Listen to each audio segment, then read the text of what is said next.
कृषक मानक पई एक प्रमुख केन्द्रस्थली पलटि आपण जदि ए 2 वर्षर यात्रा रे देखिबे ओडिशा को विभिन्न सेक्टर रो इन्वेस्टमेंट आसीबारे आनिबारे आमे सफल होइछु एवं टेक्सटाइल हो रिन्यूएबल एनर्जी केमिकल पेट्रोकेमिकल ये सब सेक्टर रे विभिन्न new age industry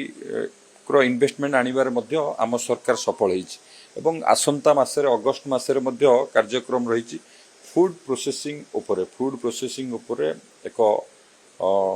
road show आयोजन करा जिवो एवं विभिन्न इंडस्ट्रियलिस्ट मानक सहित मध्य माननीय मुख्यमंत्री मध्य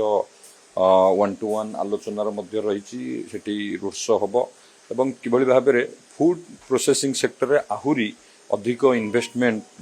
ओडिशा को आसीबो से नै कि रोड शो करा जिवो एवं सबु बेले प्राधान्य दिया जाउछि जे अधिक एम्प्लॉयमेंट पोटेंशियल थिबा इंडस्ट्री एवं विभिन्न जो जो नुआ नुआ इंडस्ट्री ओडिशा रे नाही किभଳି भाबरे ओडिशा रे हबो ताकू गुरुत्व दिया जाय कि 2 वर्ष भितरे बहुत गुडिया कार्य होईछि एवं 2 वर्ष भितरे देखिबे आमे मध्य सीएमआई रिपोर्ट हिसाब रे ओडिशा सेकेंड हाईएस्ट रे अछि इन्वेस्टर को अट्रैक्ट करिबारे एवं ग्राउंड ब्रेकिंग इनागुरेशन रे भी देखिबे 2 वर्ष भितरे आमे ये बहुत भलो रेकॉर्ड संख्यक ग्राउंड ब्रेकिंग भी होईछि तेनु माननीय मुख्यमंत्री जो लक्ष्य अच्छी समृद्ध ओडिशा विकसित ओडिशा गठन लक्ष्य तो से लक्ष्य नहीं कि से विजन को पूरा करने सरकार काम करुचंती एवं केवल जे शिल्प आसीबो ता नुहे आपण माने भी देखथिबे स्किल को मध्य गुरुत्व सब बेले दिया जाउची आमे भी मध्य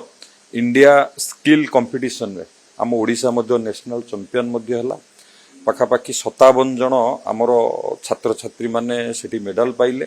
एबे आमर से छात्र छात्री माने समस्त वर्ल्ड स्किल कंपटीशन पई माने निजुकु प्रस्तुत करूचंती एवं इकोनॉमिक सर्वे हिसाब रे जदि भी देखिबे ओडिशा बेस्ट प्रैक्टिस हिसाब रे इकोनॉमी सर्वे मध्य तार रिपोर्ट देइची तो युवक मानकु मध्य दक्ष सशक्त करबा पई सेमानकु नियुक्ति पई प्रस्तुत करबा सहित आत्मनिर्भर होबा पई मध्य युवक वर्ग को मध्य ता ऊपर गुरुत्व दिया जाई काम करूची ये एक बड़ अचीवमेंट आगामी दिन रे हबो ओडिशा को विभिन्न प्रकार इन्वेस्टमेंट आसुछि आमे